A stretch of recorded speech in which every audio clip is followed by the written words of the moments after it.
इस पर बात करने से पहले इसी किताब में आई हुई एक छोटी सी कहानी सुनते हैं। कहानी है द ग्रैंड इंक्विजिटर की कहानी। इंक्विजिटर कौन होता है, इंक्विजिशन होता क्या है, पहले इन बातों को समझ लेते हैं। ईसाई धर्म की एक प्रमुख शाखा है कैथोलिक चर्च। मध्य युग में यानी 14वीं 15वीं सदी में यूरोप में जो लोग चर्च की बातों और नियमों को नहीं मानते थे, कैथोलिक चर्च ऐसे लोगों के खिलाफ सख्त जांच करता था और उन्हें सजा देता था।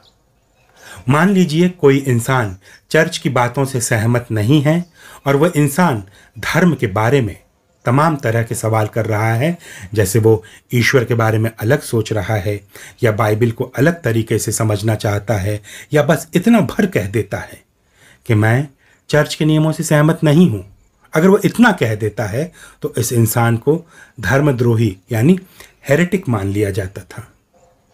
तब उसे कड़ी सजा दी जाती थी।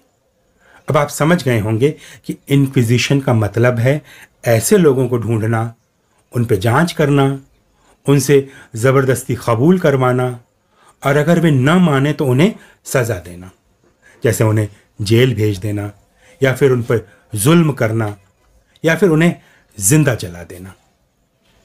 मध्य युग के यूरोप का इतिहास गवाह है कि इंक्विजिशन के नाम पे जाने कितने लोगों को जिंदा जला दिया गया था।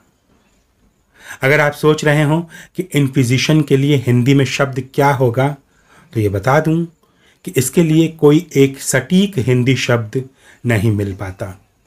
हालांकि समझने के लिए हम इसे एक काम चलाऊ शब्द दे सकते हैं। वो शब्द कुछ इस तरह का हो सकता है कि धार्मिक जांच पड़ताल। तो ये धार्मिक जांच पड़ताल अक्सर सीक्रेटिव तरीके से या कहें कि गोपनीय ढंग से होती थी। कई बार लोगों पे झूठा इल्ज़ाम लगा दिया जाता था, उन्हें डराया जाता, पीटा जाता या मानसिक रूप से तोड़ दिया जाता था ताकि वे स्वीकार कर लें कि हाँ, उन्होंने गलती की है। भले उन्होंने कुछ ना किया हो, फिर भी वह कबूल कर लें कि गलती की है। इंक्विजिशन का मकसद यही था कि समाज में केवल वही विचार चलें जो चर्च को मंजूर हों। ये विचारों पर नियंत्रण रखने का चर्च का अपना तरीका था। जाहिर तौर पर इसे धर्म की रक्षा के लिए, धर्म की रक्षा के नाम पर किया गया था, पर असल में तो ये एक धार्मिक सत्ता थी, ये भय का शासन था। स्पेन, पुर्तगाल, फ्रांस और इटली जैसे देशों में यह व्यवस्था कई बरसों तक चलती रही थी। लाखों लोग इससे पीड़ित हुए थे। सारांश में कहें तो इंक्विजिशन वो दौर था जब लोगों को सोचने, पूछने और ईश्वर को अपने ढंग से समझने की आज़ादी नहीं थी। जो भी चर्च के खिलाफ गया उसे गुनहगार मान के सज़ा दे दी गई। वो एक ऐसा ज़माना था जब चर्च और उसका पादरी इतने पावरफुल हो गए थे कि मान लीजिए अगर गॉड भी उनके सामने आ जाता तो वे गॉड की भी इंक्वायरी शुरू कर देते और उस पर इल्ज़ाम लगा सकते थे। बिल्कुल इसी आशंका को लेके दोस्तोयेव्स्की ने द ब्रदर्स करामाज़ोव में द ग्रैंड इंक्विजिटर की ये कहानी लिखी थी। नॉवल में एक जगह इवान, जो कि खुद नास्तिक है, अपने छोटे भाई अल्योशा जो कि बिलीवर है, आस्तिक है, इवान अल्योशा को यह काल्पनिक कहानी सुनाता है। ये कहानी के भीतर की कहानी है, लेकिन इसकी गहराई इस पूरे नॉवल पे भारी पड़ती है। कहानी कुछ इस तरह से है। ये जो वक्त है ये चल रहा है 15वीं सदी के स्पेन का। वहाँ धार्मिक अत्याचार और इंक्विजिशन का दौर चल रहा है। चर्च उन लोगों को सज़ा दे रहा है जो चर्च की बातों से सहमत नहीं होते। ठीक ऐसे वक्त में ईसा मसीह एक बार फिर धरती पर लौटते हैं। ईसा मसीह चुपचाप आते हैं बिना किसी शोर शराबे के और लोगों को चमत्कार दिखाते हैं। वो अंधे को आंख देते हैं, मर गए लोगों को जिंदा कर देते हैं, लोगों के दिलों को छू लेते हैं। भीड़ उन्हें पहचान लेती है, उन्हें घेर लेती है, उनसे प्रेम करने लगती है। पर उसी दिन उन्हें चर्च के लोग पकड़ लेते हैं।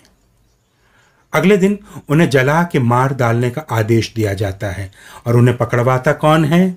खुद महान द ग्रेट इंक्विजिटर उन्हें पकड़वाता है, यानी चर्च का सबसे बड़ा धर्माधिकारी।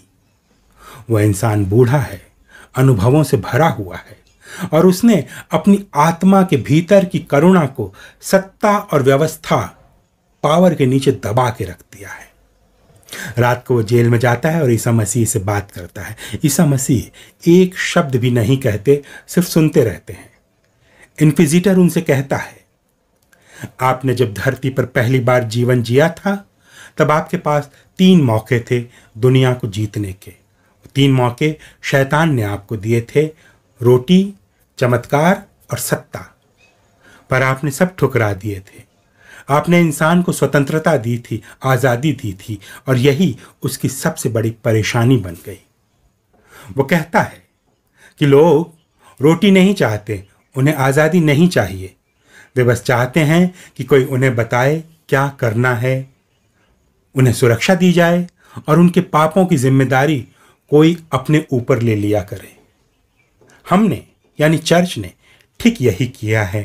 हमने उनकी आज़ादी ले ली और बदले में उन्हें सुकून दिया, नियम दिया और डर दिया।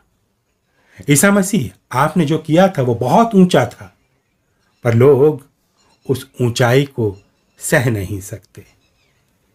आखिर में वो कहता है कि अगर आप अब कुछ भी बोलेंगे तो मैं आपसे नफरत करने लगूंगा, लेकिन अगर आप चुप रहेंगे तो मैं अब भी आपसे प्रेम करता रहूंगा।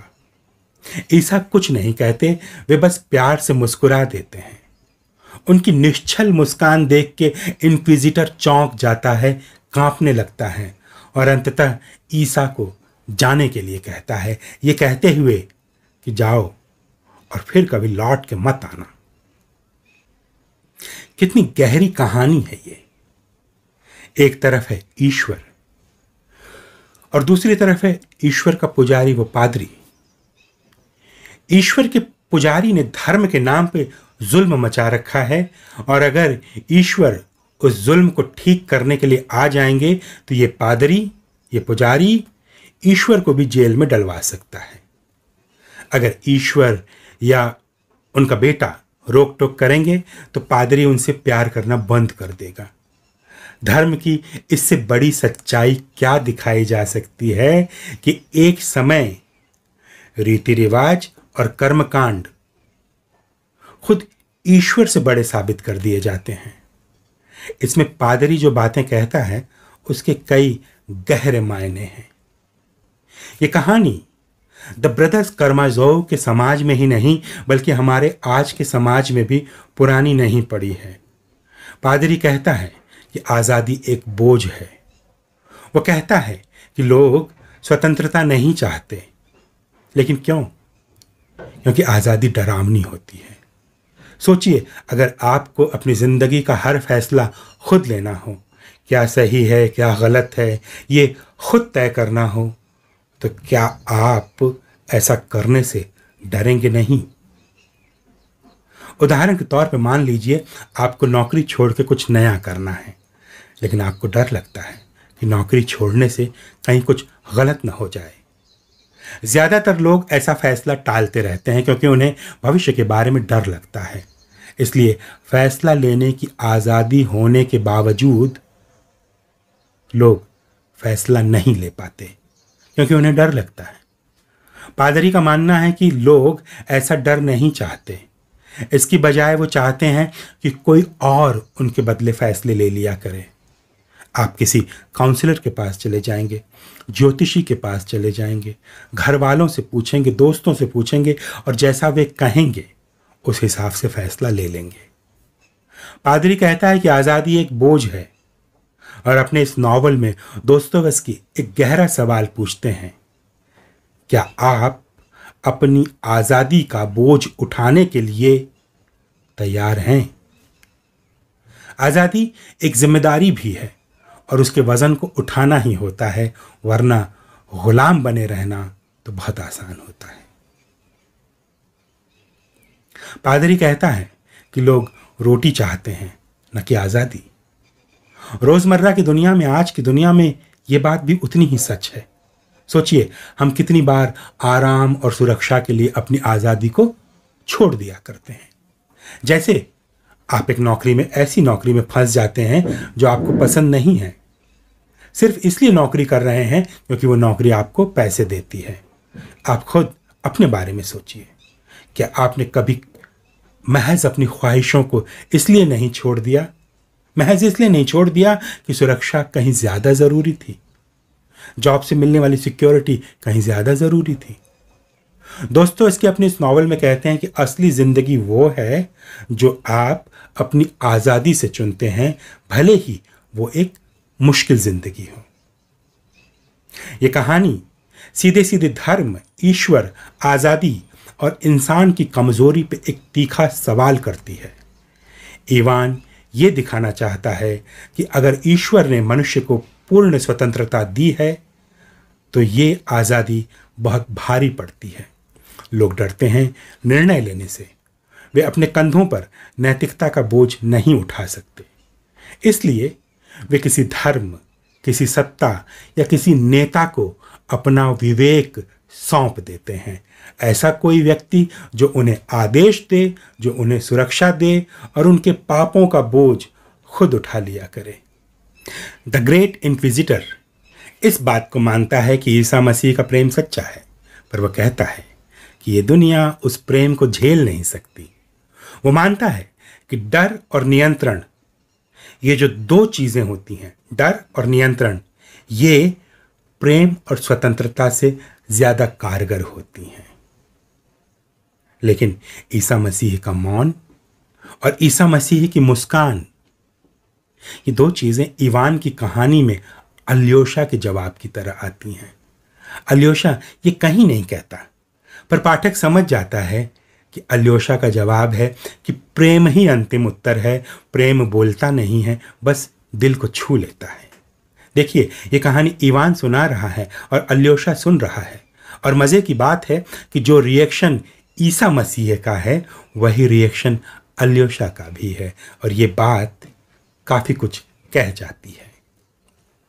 इस कहानी के ज़रिए दोस्तोवस्की ये प्रश्न उठाते हैं कि क्या इंसान स्वतंत्र होने के योग्य है? क्या धार्मिक व्यवस्था वास्तव में ईश्वर की इच्छा के अनुसार चलती है, या फिर वो सिर्फ सत्ता का एक रूप है?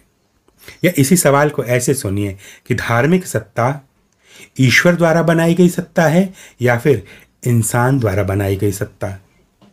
और सबसे अहम सवाल ये है कि क्या प्रेम, मौन, क्षमा और स्वतंत्रता, ये सब इस त्रासदी से भारी पड़ सकते हैं? द ग्रैंड इंक्विजिटर केवल धार्मिक आलोचना नहीं है, यह मनुष्य की आत्मा की गहराई में उतरने वाला संवाद है, जहां ईश्वर, धर्म और आज़ादी सब एक दूसरे को चुनौती दे रहे होते हैं।